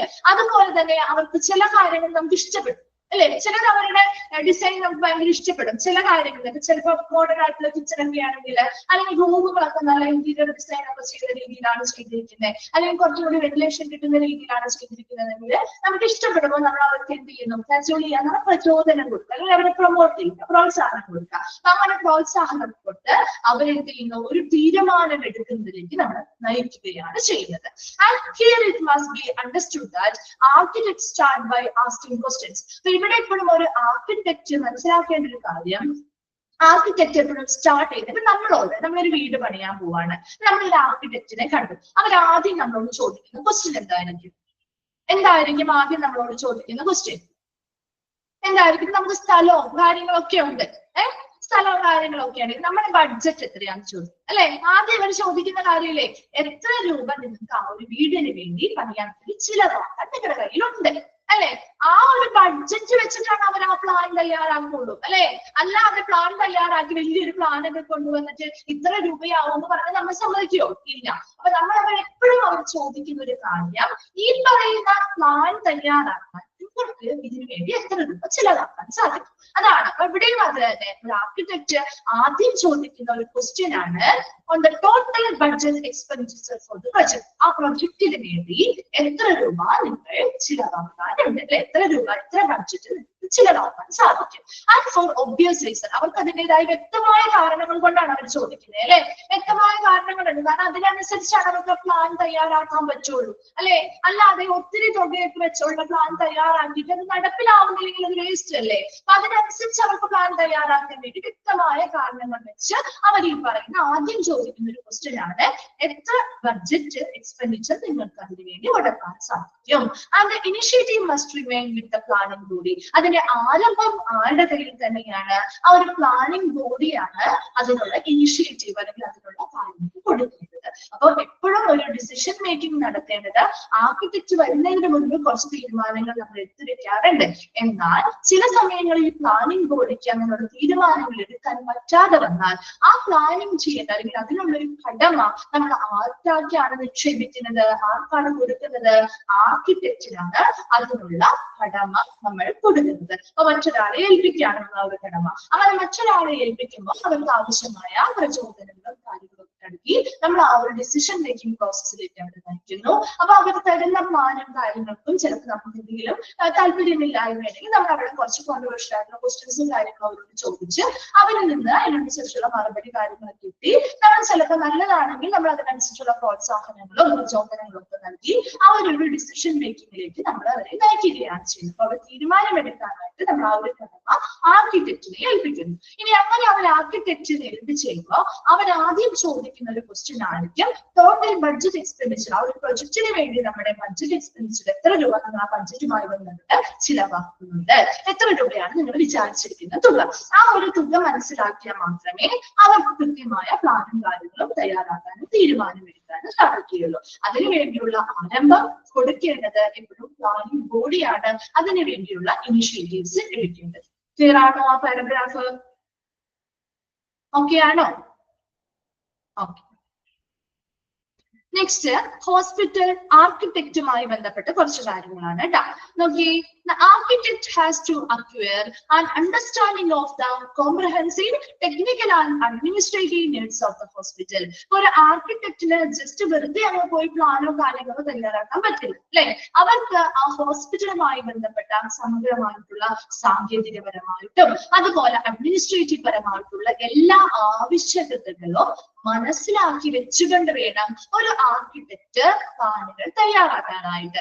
And his responsibility is to translate clinical and administrative requirements into architectural and engineering realities, which encompass the site selection, orientation of buildings, supervision of construction, utilities and electrical and mechanical installations. അല്ലെ, ഇപ്പൊ നമ്മുടെ വീടുകളിൽ നിങ്ങളൊന്ന് ആലോചിച്ച് നോക്കിയാൽ നമ്മളൊരു ആർക്കിടെക്റ്റിന് ഒരു design പറയുന്നു, നമ്മളൊരു ബഡ്ജറ്റും പറയുന്നു. അവരെന്ത് ചെയ്യുന്നു, നമ്മുടെ ആവശ്യകതകൾ മനസ്സിലാക്കി ആ ഒരു പ്ലാനിനെ ശരിക്കും ഒരു റിയാലിറ്റി ആയിട്ട് കൊണ്ടുവരികയല്ലേ ചെയ്യുന്നത്, അല്ലെ. യാഥാർത്ഥ്യത്തിലേക്ക് കൊണ്ടുവരുന്നതാണ് അവർ ചെയ്യുക, അല്ലെ. അതിന്റെ ഇവിടെയും പറയുന്നത് ഹിസ് റെസ്പോൺസിബിലിറ്റി, അവരുടെ ഉത്തരവാദിത്തം എന്താ, ഒരു ഹോസ്പിറ്റൽ പരമായിട്ട് ചിന്തിക്കുമ്പോൾ അവിടുത്തെ ക്ലിനിക്കൽ പരമായിട്ടുള്ള ആവശ്യകതകളാവാം, അഡ്മിനിസ്ട്രേറ്റീവ് പരമായിട്ടുള്ള ആവശ്യകതകളാവാം. ഇങ്ങനെയുള്ള എല്ലാ ആവശ്യകതകളെയും ആർക്കിടെക്ചറൽ ആൻഡ് എഞ്ചിനീയറിംഗ് റിയാലിറ്റികളായിട്ട് യാഥാർത്ഥ്യമായിട്ട് അവർക്ക് കൊണ്ടുവരിക എന്നത് ആരുടെ റെസ്പോൺസിബിലിറ്റി തന്നെയാണ്, ഒരു ഹോസ്പിറ്റൽ ആർക്കിടെക്റ്റിന്റെ റെസ്പോൺസിബിലിറ്റിയാണ്, അല്ലെ. നമ്മളൊരു പ്ലാൻ തയ്യാറാക്കി അത് അവരെ കൊണ്ട് ചെയ്തു, ഇത്ര ബഡ്ജറ്റ് ഉണ്ടെന്ന് പറഞ്ഞു, അതൊരു വീടാക്കി മാറ്റുന്നത് ആരാണ്, ഈ ആർക്കിടെക്റ്റും അവരുടെ എഞ്ചിനീയറിംഗ് ക്വാളിറ്റികളുമാണ്, അല്ലെ. എഞ്ചിനീയറിംഗ് പരമായിട്ടുള്ള ആളുകളാണ്. അതൊരു യാഥാർത്ഥ്യമാക്കി മാറ്റുന്നത് ഇവരാണ്. അപ്പൊ അവരതിന് വേണ്ടിയിട്ട് ഒത്തിരി കാര്യങ്ങൾ അതിൽ ഇൻവോൾവ് ആവുന്നുണ്ട്, അല്ലെ. അതിനു വേണ്ടി സൈറ്റ് സെലക്ട് ചെയ്യണം, അല്ലെ. ഏത് സൈറ്റിലാണ് നമ്മൾ അവിടെ കൺസ്ട്രക്ഷൻ നടത്തേണ്ടതെന്ന് സെലക്ട് ചെയ്യണം. അതുപോലെ ഓറിയന്റേഷൻ ഓഫ് ബിൽഡിങ്സ്, ആ സൈറ്റ് സെലക്ട് ചെയ്താൽ മാത്രം മതിയോ, അല്ലെ. ഏത് സ്ഥലത്തോ ഏത് പൊസിഷനിലായിരിക്കും ആ ബിൽഡിംഗ് വരേണ്ടത് എന്ന് തീരുമാനിക്കണ്ടേ. അല്ലെ? ആ സൈറ്റിൽ ഏത് പൊസിഷനിലായിരിക്കണം ആ ബിൽഡിംഗ് വരേണ്ടത്. ഇനി കാറ്റിന്റെ ദിശ എങ്ങനെയായിരിക്കണം, ക്ലൈമറ്റുമായി ബന്ധപ്പെട്ട കാര്യങ്ങൾ ശ്രദ്ധിക്കണം. അതുപോലെ നാച്ചുറൽ ആയിട്ടുള്ള ലൈറ്റ് കിട്ടുന്ന രീതിയിൽ, കംഫർട്ടബിൾ ആയിട്ടുള്ള രീതിയിലൊക്കെ അങ്ങനെയുള്ള ഒരു ഓറിയന്റേഷൻ ആ ബിൽഡിങ്ങിന് വേണ്ടി ഇവർ കൃത്യമായിട്ട് നടക്കണം. അതുപോലെ സൂപ്പർവിഷൻ ഓഫ് കൺസ്ട്രക്ഷൻ, നിർമ്മിക്കുന്ന സമയത്ത് എല്ലാ കാര്യങ്ങളിലും ഇവരുടെ മേൽനോട്ടം വേണം, അല്ലെ? അതുപോലെ utilities and electrical and mechanical installation. ഇനി കൺസ്ട്രക്ഷൻ കഴിഞ്ഞു കഴിഞ്ഞാലും അവിടെ പണി തീരുന്നുണ്ടോ? ഇല്ല. നമുക്ക് ഇലക്ട്രിക്കൽ ആയിട്ടുള്ള മെക്കാനിക്കൽ ആയിട്ടുള്ള ഉപയോഗിക്കുന്നതായിട്ടുള്ള ഒത്തിരി സാധനങ്ങളുടെ ഇൻസ്റ്റലേഷൻ ഉണ്ടാവും, അല്ലെ? അതിന്റെയൊക്കെ അവിടെ ഇൻസ്റ്റലേഷൻ ചെയ്ത് അങ്ങനെയുള്ള എല്ലാ കാര്യങ്ങളും ഇതിൽ ഉൾപ്പെടുന്നുണ്ട്. അപ്പൊ അങ്ങനെ എല്ലാ കാര്യങ്ങളും ഉൾപ്പെടുത്തി ഈ ബിൽഡിംഗ് എന്ന് പറയുന്ന ഒരു റിയാലിറ്റിയിലേക്ക് ഇവരാണ് ആരുടെ റെസ്പോൺസിബിലിറ്റി? ഇവരുടെ റെസ്പോൺസിബിലിറ്റിയാണ് അത് റിയാലിറ്റിയിലേക്ക്. നമ്മുടെ ആവശ്യകതകൾ എന്താണ്? ഹോസ്പിറ്റലാകുമ്പോൾ നമുക്ക് ഒത്തിരി ക്ലിനിക്കൽ പരമായിട്ടും അഡ്മിനിസ്ട്രേറ്റീവ് പരമായിട്ടുള്ള ആവശ്യകതകൾ ഉണ്ടാവും. അതിനെയൊക്കെ ആർക്കിടെക്ചർ ആൻഡ് എഞ്ചിനീയറിംഗ് റിയാലിറ്റി ആയിട്ട് മാറ്റുന്നത് ഇവരുടെ റെസ്പോൺസിബിലിറ്റി ആണെന്നാണ് പറയുന്നത്. ക്ലിയർ ആണോ ഫസ്റ്റ് പാരഗ്രാഫ് അതിലെ? ഓക്കെ. Then അടുത്തത്, the architect must fully understand the requirement provided by the hospital consultant. ഇനി ഒരു ആർക്കിടെക്ട് എപ്പോഴും മനസ്സിലാക്കേണ്ടത്, ഫുള്ളി അണ്ടർസ്റ്റാൻഡ്, എപ്പോഴും പൂർണ്ണമായിട്ടും മനസ്സിലാക്കേണ്ട ഒരു കാര്യം, ഹോസ്പിറ്റൽ കൺസൾട്ടന്റ് പ്രൊവൈഡ് ചെയ്യുന്ന ആവശ്യകതകൾ എന്താണോ അത് പൂർണ്ണമായിട്ടും മനസ്സിലാക്കണം. From which should develop a program inviting stating clearly all their requirements in comprehensive terms. അതായത് എത്ര നമ്പർ ഓഫ് ബെഡുകൾ വേണം, അല്ലെ? ഒരു ഹോസ്പിറ്റലില് ഒരു കൃത്യമായ ഒരു പ്ലാൻ ഉണ്ടാവും അവർക്ക്, ഇത്ര നമ്പർ ഓഫ് ബെഡ് വേണം, ഇല്ലേ? ഇങ്ങനെയായിരിക്കണം അത് വിതരണം ചെയ്യേണ്ടത്, അല്ലെ? ഡിപ്പാർട്ട്മെന്റുമായി ബന്ധപ്പെട്ട് ഇന്ന ആവശ്യകതകളാകുന്നത്. ആ ഏരിയാസ് റിക്വയർമെന്റ്സ്, ഓരോ ഹോസ്പിറ്റലിൽ ഇന്ന ഏരിയാസ് ആണ് നമുക്ക് ആവശ്യമായിട്ട് വരുന്നത്. മേജർ എക്യുപ്മെന്റ്സുകൾ ഇന്നതാണ് നമ്മൾ ഉൾപ്പെടുത്താൻ ഉദ്ദേശിക്കുന്നത്, ഇല്ലേ? Number and type of personnel to be employed, എത്ര ജീവനക്കാരെ ഇവിടെ എംപ്ലോയ് ചെയ്യാൻ അല്ലെങ്കിൽ നമ്മൾ ഇവിടെ ജോലിക്ക് എടുക്കാനായിട്ട് നമ്മൾ ഉദ്ദേശിക്കുന്നുണ്ട്. ഡിപ്പാർട്ട്മെന്റുമായി ബന്ധപ്പെട്ട ഇന്ന പ്രവർത്തനങ്ങളും റിലേഷൻഷിപ്പും ആണ് നമ്മൾ ചെയ്യാൻ പോകുന്ന കാര്യങ്ങൾ. അപ്പൊ അങ്ങനെ ഒരു കൃത്യമായിട്ടൊരു സമഗ്രമായ ഒരു ടേം ഓഫ് റിക്വയർമെന്റ്സ് അല്ലെങ്കിൽ ആവശ്യകതകള് ആ ഹോസ്പിറ്റലിന് വ്യക്തമായിട്ടുണ്ടായിരുന്നു, അല്ലെ? ആ ഹോസ്പിറ്റലിന്റെ ആ ആവശ്യകതകൾ വ്യക്തമായിട്ടും ക്ലിയർ ആയിട്ടും അതിനു വേണ്ടിയുള്ള ഒരു ആ ആവശ്യകതകൾ മുന്നിൽ നിർത്തിയുള്ള ആ ആവശ്യകതകൾ എന്താണോ അത് പൂർണ്ണമായും മനസ്സിലാക്കിക്കൊണ്ടുള്ള ഒരു പ്രോഗ്രാം ആയിരിക്കണം, അല്ലെങ്കിൽ അതുമായി ബന്ധപ്പെട്ട ഒരു പ്രോഗ്രാം അല്ലെങ്കിൽ ഒരു രൂപരേഖയായിരിക്കണം ആര് തയ്യാറാക്കേണ്ടത്? ഈ ആർക്കിടെക്റ്റ് തയ്യാറാക്കേണ്ടത്. Then നെക്സ്റ്റ് പറയുന്നത്, an architect can be a value of only if he has experienced of hospital architecture and construction. ഇപ്പൊ ഒരു നല്ലൊരു ആർക്കിടെക്റ്റ് ആണ് എന്ന് നമ്മൾ പറയണമെങ്കിൽ നമ്മുടെ വീട്ടിൽ പഠിക്കുമ്പോൾ നമ്മൾ അങ്ങനെയൊക്കെ ചോദിക്കാറുണ്ട്, അല്ലെ? നല്ല ആളാരാണ്? അത് എന്തുകൊണ്ട് അങ്ങനെ ചോദിക്കുന്നത്? നല്ല എക്സ്പീരിയൻസ് ഉള്ള ആളായിരിക്കും, അവർക്കാണ് കൂടുതൽ മൂല്യം ഉണ്ടാവുക, അല്ലെ? നല്ല ആർക്കിടെക്റ്റ് ആണെങ്കിൽ അവർക്ക് എങ്ങനെയാണ് വാല്യൂ ഉണ്ടാവുന്നത്? Only if he has experience, അല്ലെ? അവർക്ക് ഒരു അനുഭവ പരിചയം ഉണ്ടായിരിക്കണം. ഇപ്പൊ ഹോസ്പിറ്റൽ പരമായിട്ട് നമ്മൾ പ്ലാനിംഗ് ടീമിൽ ഉൾപ്പെടുത്തണമെങ്കിൽ അവർക്ക് ഹോസ്പിറ്റൽ ആർക്കിടെക്ചറില് അതുമായി ബന്ധപ്പെട്ട കൺസ്ട്രക്ഷനിലൊക്കെ ഉള്ള നല്ല എക്സ്പീരിയൻസ് അല്ലെങ്കിൽ അനുഭവ പരിചയമുള്ളവർക്കാണ് എപ്പോഴും നല്ലൊരു മൂല്യം ലഭിക്കുക. There are specialist architects employed at the central area, state government levels in the ministry or department of health for work in the government sector. ഇനി ചില സ്പെഷ്യൽ ആയിട്ടുള്ള ആർക്കിടെക്ട്സ് നമുക്ക് ഇങ്ങനെയുള്ള സെൻട്രൽ ഗവൺമെന്റ് ഏരിയയിലോ സ്റ്റേറ്റ് ഗവൺമെന്റിലോ അല്ലെങ്കിൽ ministry or department of health, ആരോഗ്യ മന്ത്രാലയം അല്ലെങ്കിൽ ആരോഗ്യ വകുപ്പിലൊക്കെ അങ്ങനെയുള്ള ഗവൺമെന്റ് സെക്ടറിലൊക്കെ ജോലി ചെയ്യുന്ന ഒത്തിരി എന്താണ് സ്പെഷ്യലിസ്റ്റ് ആയിട്ടുള്ള ആർക്കിടെക്റ്റുകൾ നമുക്ക് ലഭ്യമാണ്. And in recent years the architect with hospital experience have also become available in the open market. Private ആയിട്ടും ഇപ്പോ നമ്മുടെ റീസെന്റ് ഇയേഴ്സിൽ ഇങ്ങനെയുള്ള എക്സ്പീരിയൻസ് ആയിട്ടുള്ള ഹോസ്പിറ്റൽ എക്സ്പീരിയൻസ് ഉള്ള ആർക്കിടെക്റ്റുകൾ നമുക്ക് ലഭ്യമായിട്ടുണ്ട്. ഇപ്പൊ മുൻപ് കാലങ്ങളിൽ ഹോസ്പിറ്റലുകൾ എന്ന് പറഞ്ഞാൽ ഇങ്ങനെ പ്രൈവറ്റ് ഹോസ്പിറ്റലൊക്കെ കുറവല്ലായിരുന്നു. അപ്പൊ നമ്മുടെ ഗവൺമെന്റ് സെക്ടറിലായിരുന്നു കൂടുതലും ഇങ്ങനെ സ്പെഷ്യലൈസ്ഡ് ആയിട്ടുള്ള ആർക്കിടെക്റ്റുകൾ ഉണ്ടായിരുന്നത്. അതേസമയം ഇപ്പൊ റീസെന്റ് ആയിട്ട് ഹോസ്പിറ്റൽ മാർക്കറ്റിംഗിൽ അല്ലെങ്കിൽ ഹോസ്പിറ്റലിന്റെ ആർക്കിടെക്ചറുമായി ബന്ധപ്പെട്ട് അതിലൊക്കെ എക്സ്പീരിയൻസ് ഉള്ള ഒത്തിരി ഓപ്പൺ മാർക്കറ്റിൽ പ്രൈവറ്റ് ആയിട്ടും നമുക്ക് അങ്ങനെയുള്ള ആർക്കിടെക്റ്റിനൊക്കെ അവൈലബിൾ ആണ് അല്ലെങ്കിൽ ലഭ്യമായി കിട്ടുന്നുണ്ട്. ഇത്രയും കാര്യങ്ങൾ ക്ലിയർ ആണോ? ഓക്കെ ആണോ? ഇനി ഇത് പറയണോ പാരഗ്രാഫ്? ഓക്കെ ആണോ? Okay. Then therefore it is advisable to hire architects who specialize in hospital construction or with experience in hospital project. അതുകൊണ്ട് തന്നെ നമ്മളൊരു ആർക്കിടെക്റ്റിനെ നമ്മളൊരു ഹോസ്പിറ്റൽ കൺസ്ട്രക്ഷന് വേണ്ടിയോ അല്ലെങ്കിൽ ഒരു ഹോസ്പിറ്റൽ പ്രൊജക്ടിന് വേണ്ടിയിട്ടോ നമ്മൾ നിയമിക്കുമ്പോൾ അതെങ്ങനെയുള്ളതായിരിക്കണം? അതിൽ സ്പെഷ്യലൈസ്ഡ് ആയിട്ടുള്ള എക്സ്പീരിയൻസ് ഉള്ള ആളുകളായിരിക്കണം അല്ലെ. അപ്പൊ advisable to hire architects who specialise in hospital construction or with experience in hospital project. Hospital പ്രൊജക്ടിൽ എക്സ്പീരിയൻസ് അല്ലെങ്കിൽ സ്പെഷ്യലൈസ് ചെയ്തിരിക്കുന്ന ആർക്കിടെക്റ്റിനെയാണ് എപ്പോഴും നമ്മൾ അതിനു വേണ്ടി നിയമിക്കേണ്ടത്.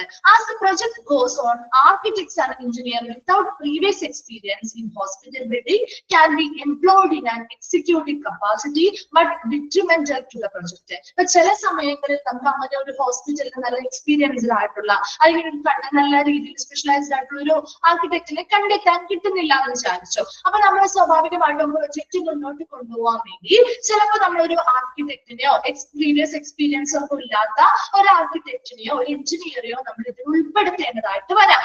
എന്നാൽ പോലും അങ്ങനെ ഒരു ഹോസ്പിറ്റൽ ബിൽഡിംഗ് അല്ലെങ്കിൽ കൺസ്ട്രക്ഷന് വേണ്ടി അങ്ങനെ ഒരു വ്യക്തിയെ, അതായത് പ്രീവിയസ് എക്സ്പീരിയൻസ് ഇല്ലാത്ത ഒരു ആർക്കിടെക്റ്റിനെ അല്ലെങ്കിൽ ഒരു എഞ്ചിനീയറെ ഉൾപ്പെടുത്തിയാൽ but detrimental to the project എന്ന്, ആ പ്രൊജക്ടിന് ചിലപ്പോൾ അത് ഹാനികരമായിട്ട് മാറിയേക്കാം അല്ലെ.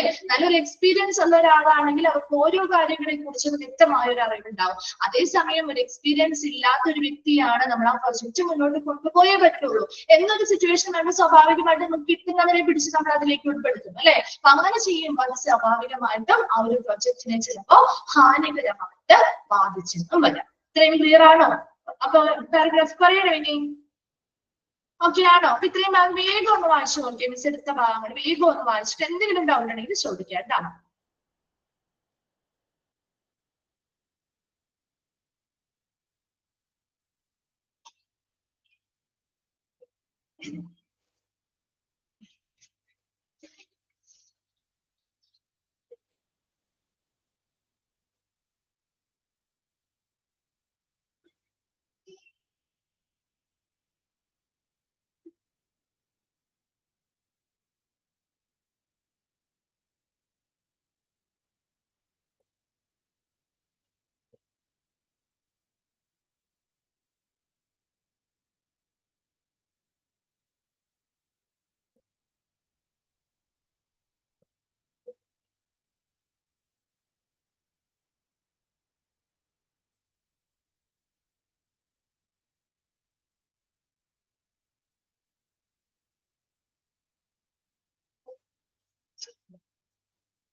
ഓക്കെ ആണോ? ക്ലിയർ ആണോ എല്ലാവർക്കും?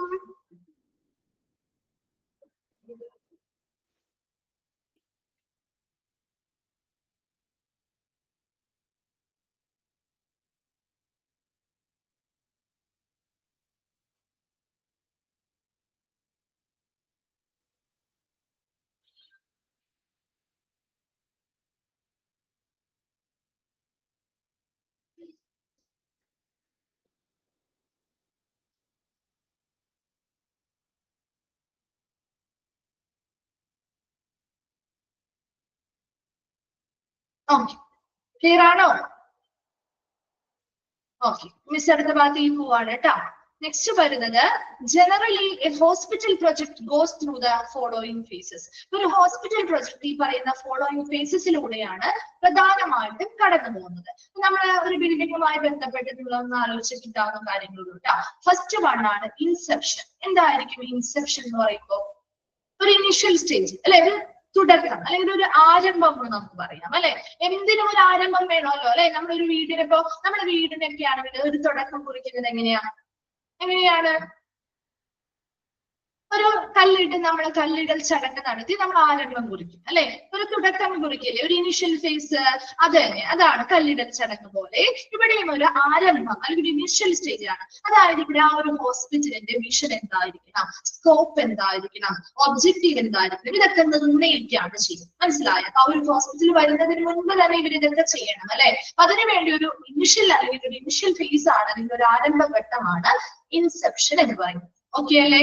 എന്താണെന്നൊന്നും ചോദിക്കില്ല കേട്ടോ. ഈ സ്റ്റേജ് ഫേസുകൾ ഏതൊക്കെയാണെന്ന് നോക്കി വെച്ചേക്കാം, ഒന്ന് കണക്ട് ചെയ്താൽ നിങ്ങൾക്ക് കിട്ടും കേട്ടോ. രണ്ടാമത്തത് ഫീസിബിലിറ്റി സ്റ്റഡീസ്. എന്തായിരിക്കും ഫീസിബിലിറ്റി സ്റ്റഡീസ് എന്ന് പറയുമ്പോ? സാധുതാ പഠനം അല്ലെ. എന്തായിരിക്കാം സാധുതാ പഠനം?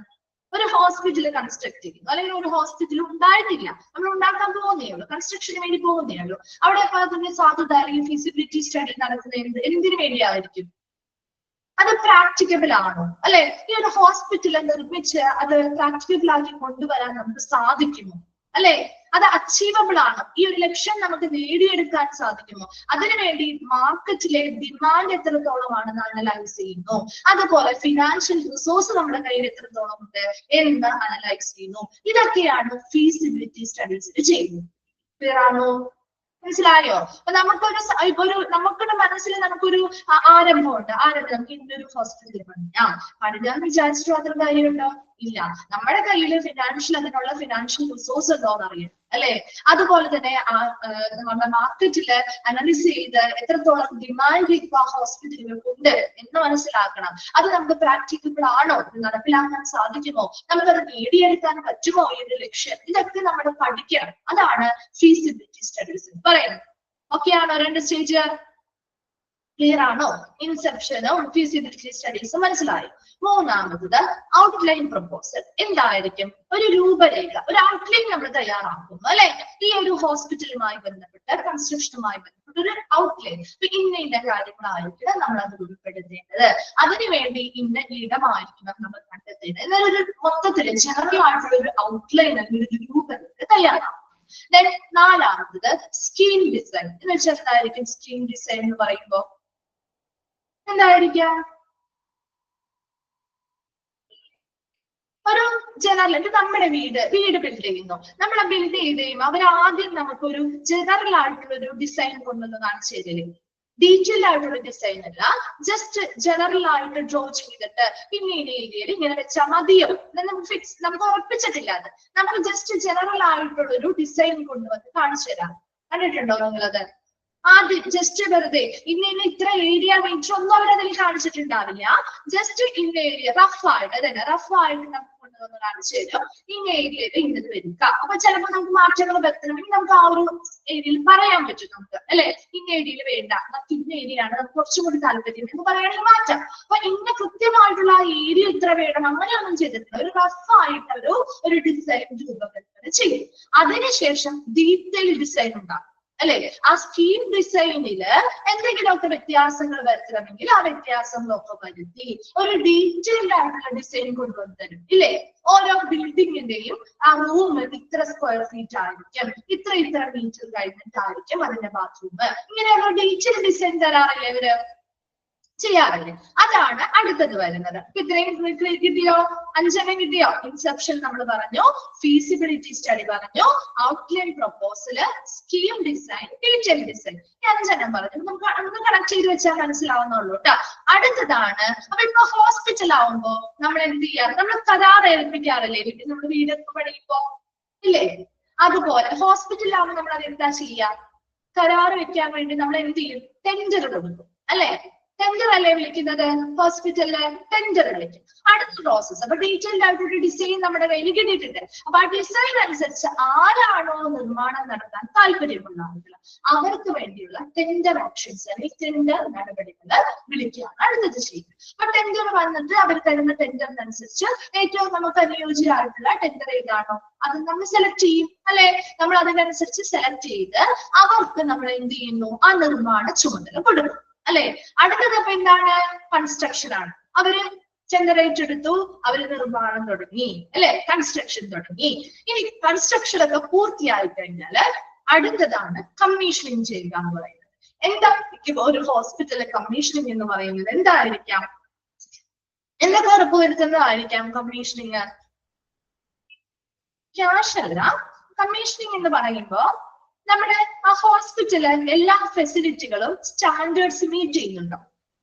അവിടെ കൊടുക്കുന്ന ഫെസിലിറ്റികളെല്ലാം എല്ലാ സ്റ്റാൻഡേർഡ്സിനനുസരിച്ചുള്ളതാണോ? ഇപ്പൊ നമുക്കറിയില്ല, ഇപ്പൊ റേഡിയോളജി റൂമുകൾ ഇന്ന ഏരിയയിലായിരിക്കണം, അല്ലെങ്കിൽ ഇത്ര ബിൽഡിംഗ് അതിന്റെ ഭിത്തി വാൾസിന് വരെയും ഇത്ര അധികം തിക്നെസ് വേണം എന്നൊക്കെയുള്ള മെഷർമെന്റുകൾ ഉണ്ട് അല്ലെ. അപ്പൊ അതിനനുസരിച്ചുള്ള സ്റ്റാൻഡേർഡ്സ് കാര്യങ്ങളെല്ലാം ഈ പറയുന്ന ബിൽഡിംഗ് ഓക്കെ ആണോ, ഫോളോ ചെയ്യുന്നുണ്ട്, ഉറപ്പ് വരുത്തുന്നുണ്ടോ?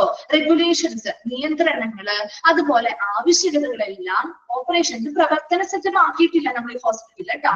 നമ്മുടെ വീട്ടില് എന്താണ് നമ്മളെന്താണ് പുറത്തുനിന്ന് ഒരാൾ വന്നത് ഇൻസ്പെക്ഷൻ ചെയ്യുന്നത് പോലെയാണ്.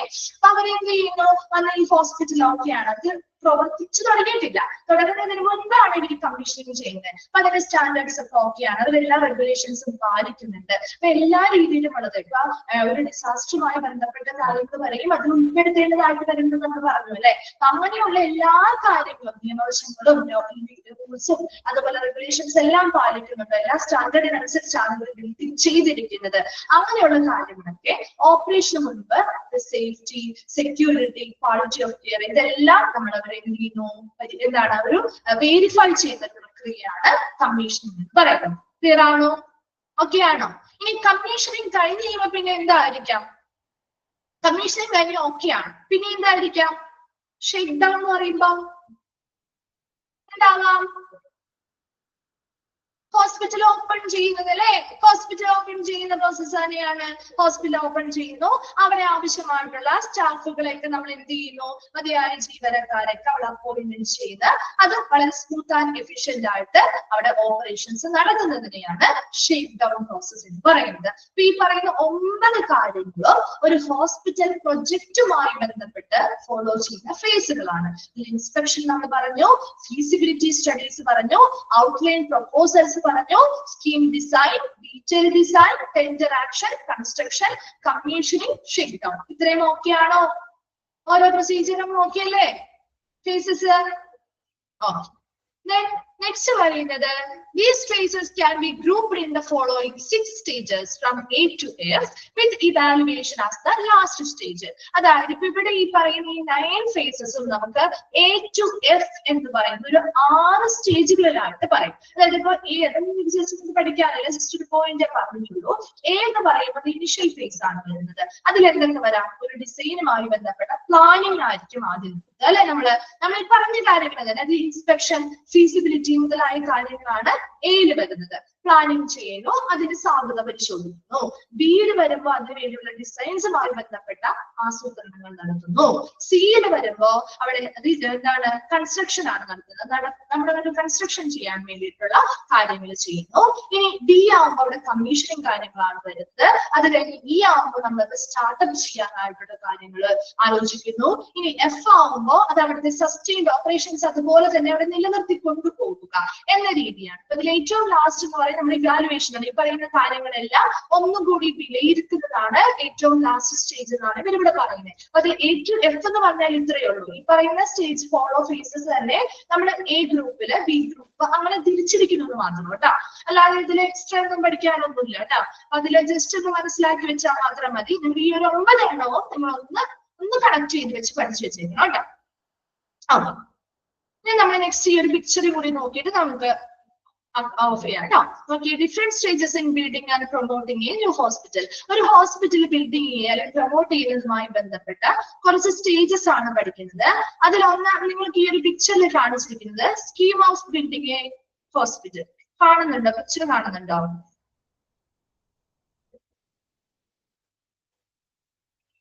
ഓക്കെ, അപ്പൊ നോക്കിയേ, ആ ഒരു പിക്ചറിൽ ജസ്റ്റ് വെറുതെ ഒന്ന് വായിച്ചു പോയാൽ മതി കേട്ടോ. അത് എന്താണെന്നൊന്നും ചോദിക്കാറില്ല. ഇപ്പൊ ക്ലിയർ ആണോ? ഓക്കെ, കാണുന്നുണ്ടോ? ഓക്കെ, അപ്പൊ അതില് ആ ഒരു ബിൽഡിംഗ്, ഒരു ഹോസ്പിറ്റൽ ബിൽഡിങ്ങിന്റെ രൂപരേഖയാണ്. Different stages in building and promoting a hospital. Originate of the idea. ആദ്യം ഒരു ഐഡിയ അല്ലെങ്കിൽ ഒരു ആശയം കൊണ്ടുവരുന്നു, ആ ആശയം വികസിപ്പിക്കുന്നു, അതിനു വേണ്ടിയിട്ട് സപ്പോർട്ട് ഗ്രൂപ്പും ക്രിയേറ്റ് ചെയ്യും അല്ലെ നമ്മൾ പറഞ്ഞ ഒരു പ്ലാനിങ് ടീം അല്ലെങ്കിൽ ഒരു പ്ലാനിങ് ബോഡി നമ്മൾ ക്രിയേറ്റ് ചെയ്യുന്നു പറഞ്ഞു, സപ്പോർട്ട് ഗ്രൂപ്പും ക്രിയേറ്റ് ചെയ്യുന്നു. അതിനുശേഷം ഒരു ടെമ്പററി ഓർഗനൈസേഷൻ എങ്ങനെയായിരിക്കണം, അതിനു വേണ്ടിയിട്ട് ഇത്തിരി ഫണ്ടുകൾ നമുക്ക് എന്ത് ചെയ്യണം, സെക്യൂറിംഗ് ഫണ്ടുകൾ സമാഹരിക്കണം. അതുപോലെ development and construction permanent organisation, ഒരു ടെമ്പററി ആയിട്ട് ഇന്ത്യൻ ഓർഗനൈസേഷൻ എങ്ങനെയായിരിക്കണം രൂപപ്പെടുത്തേണ്ടത് ഒരു രൂപരേഖ അല്ലെങ്കിൽ ഒരു ഔട്ട്ലൈൻ നമ്മൾ ക്രിയേറ്റ് ചെയ്യും. അതിനുശേഷം നമുക്ക് ഇതിനു വേണ്ടിയുള്ള ഫണ്ടുകൾ ഉണ്ടോ, നമ്മൾ ഈ പറഞ്ഞ കാര്യങ്ങളൊക്കെ തന്നെയാ, ഫണ്ടുകൾ ഉണ്ടോ എന്നൊക്കെ നമ്മൾ ആദ്യം വിലയിരുത്തും. അതുപോലെ ഫീസിബിലിറ്റി സ്റ്റഡി നടത്തും അല്ലെ, നമ്മൾ സാധുതാ പരിഗണന പഠനങ്ങളൊക്കെ നടത്തി ഓക്കെ ആണെങ്കിൽ അത് ആ ഒരു ഓർഗനൈസേഷൻ പെർമനന്റ് ആക്കി നമുക്ക് അവിടെ ബിൽഡ് ചെയ്യാം എന്നൊരു തീരുമാനത്തിലേക്ക് എത്തും അല്ലെ. ഇനി അതിനു വേണ്ടിയുള്ള എന്തൊക്കെ ഫെസിലിറ്റീസ് ആണ് ഡെവലപ്പ് ചെയ്യുന്നത്, അതിനുവേണ്ടി ഒരു കൺസ്ട്രക്ഷൻ ടീമിനെ നമ്മൾ തയ്യാറാക്കണം. അവിടെ ഒരു ഹോസ്പിറ്റൽ കൺസൾട്ടന്റിനെ നിർദ്ദേശിക്കുന്നു. അതുപോലെ ചീഫ് എക്സിക്യൂട്ടീവ് ഓഫീസർ, സിഇഒ മുതലായ ആളുകളൊക്കെ ഈ കൺസ്ട്രക്ഷന് വേണ്ടിയിട്ട് ഉൾപ്പെടുന്നുണ്ട്. അപ്പൊ ഇവരെല്ലാം ആ ഒരു ടീമിന്റെ ഭാഗമായിട്ട് വരുന്ന ആളുകളാണ്. അതിനുവേണ്ടി പെർമനന്റ് ആയിട്ട് ഒരു ബിൽഡിംഗ് പണിയുമ്പോൾ അതിനനുസരിച്ചുള്ള ഫണ്ടും കാര്യങ്ങളും കൺസ്ട്രക്ഷന് വേണ്ടി നൽകുന്നു. എന്തൊക്കെ കൺസ്ട്രക്ഷൻ ചെയ്യണം, അതിന് വേണ്ടിയിട്ടൊരു ടീം തയ്യാറാക്കും, അതിന് എന്തൊക്കെ ഫെസിലിറ്റികൾ വേണം അതൊക്കെ നമ്മൾ, അതിനുവേണ്ടി ആർക്കിടെക്ട് വേണം, എഞ്ചിനീയേഴ്സ് വേണം, സ്കീമാറ്റിക്സ് വേണം, അതുപോലെ ഡിസൈൻ ഡെവലപ്മെന്റ് ആൻഡ് ഇന്റീരിയർ ചെയ്യണം, അതുപോലെ കൺസ്ട്രക്ഷൻ ഡോക്യുമെന്റ്സ് ആൻഡ് സ്പെസിഫിക്കേഷൻസ് കൊടുക്കണം, ബിൽഡിംഗ് കോൺട്രാക്ടുകൾ നമ്മൾ ബന്ധപ്പെട്ട ആളുകൾ കൊടുക്കണം, കോൺട്രാക്റ്റുമായി ബന്ധപ്പെട്ട അഡ്മിനിസ്ട്രേഷൻസ് നടത്താൻ ആളുകൾ വേണം, ബിൽഡിംഗ് കൺസ്ട്രക്ഷൻ നടത്തണം, അതിനുശേഷം ഹാൻഡ് ഓവറും ടേക്ക് ഓവർ ചെയ്യണം അല്ലെ. അപ്പൊ ഇങ്ങനെയുള്ള ഒത്തിരി കാര്യങ്ങൾ ഇതിൽ വരുന്നുണ്ട്. ആൻഡ് കോൺട്രാക്ട് നെഗോഷിയേഷൻസ്, അപ്പൊ കോൺട്രാക്റ്റുമായി ബന്ധപ്പെട്ട കാര്യങ്ങൾ അതിൻ്റെതായ ബന്ധപ്പെട്ട ആളുകൾ നോക്കി നടത്തണം. ബിൽഡിംഗ് അപ്രൂവൽ, ലോക്കൽ അതോറിറ്റിയിൽ നിന്ന് ബിൽഡിംഗിന് അപ്രൂവൽ കിട്ടണം അല്ലെ, അതാണ് ഈ കമ്മീഷനിങ് ചെയ്യാൻ അത് ഉദ്ദേശിക്കുന്നത് കേട്ടോ. അവിടെ ബിൽഡിങ്ങിന് വേണ്ടിയിട്ടുള്ള അപ്രൂവൽ, കാരണം ഇവർ കറക്റ്റ് സ്റ്റാൻഡേർഡ്സ് കാര്യങ്ങളാണോ പാലിക്കുന്നത്, അതിനുള്ള റെഗുലേഷൻസ് കാര്യങ്ങൾ പാലിക്കുന്നുണ്ടോ എന്ന് ബന്ധപ്പെട്ട ലോക്കൽ അതോറിറ്റികളിൽ നിന്നുള്ള അനുമതി നൽകണം അല്ലെ. ഒരു സ്ഥാപനം, ഒരു നമ്മുടെ വീടാണെങ്കിലും ഒക്കെ നമ്മൾ എന്ത് ചെയ്യാറുണ്ട്, പ്ലാൻ ചെയ്ത് ബിൽഡിംഗ് ചെയ്ത് കഴിയുമ്പോ കൊണ്ടുവന്ന് കാണിക്കാറില്ലേ, ഇപ്പൊ പഞ്ചായത്തിലോ മുനിസിപ്പാലിറ്റിയിലോ ഒക്കെ ഓവർസിയേഴ്സ് ഒക്കെ വന്ന് കാണാറില്ലേ, അതുപോലെ തന്നെ ഇപ്പൊ ഇവിടെയും അങ്ങനെയുള്ള ലോക്കൽ അപ്രൂവൽ കാര്യങ്ങളൊക്കെ കിട്ടി ഫർണിഷിംഗ് എക്യുപ്മെന്റ് ഒക്കെ ചെയ്ത് കഴിഞ്ഞ് ഒരു പുതിയ ഹോസ്പിറ്റലാക്കി നമ്മൾ അതിനെ മാറ്റും. ഈ പറഞ്ഞ ഫേസുകളൊക്കെ തന്നെ ഇതിൽ വരുന്നില്ലേ, ജസ്റ്റ് നിങ്ങൾക്ക് ഒരു കൺഫ്യൂസിങ് ആവേണ്ട കാര്യമില്ല, ആ ഫേസസ് മനസ്സിലായാൽ ഇത് കിട്ടും. ഓക്കെ, അടുത്ത ക്ലാസ്സിൽ വരുമ്പോ ഇതൊന്ന് വായിച്ചിട്ട് വരാം കേട്ടോ. ഇതിൽ നിന്നാണ് ക്വസ്റ്റ്യൻസ് ഒന്നും ചോദിക്കാറില്ല, ജസ്റ്റ് നിങ്ങൾക്ക് ഒന്ന് മനസ്സിലാവാൻ വേണ്ടിയിട്ട് തന്നിരിക്കുന്നതാണ് കേട്ടോ. ഓക്കെ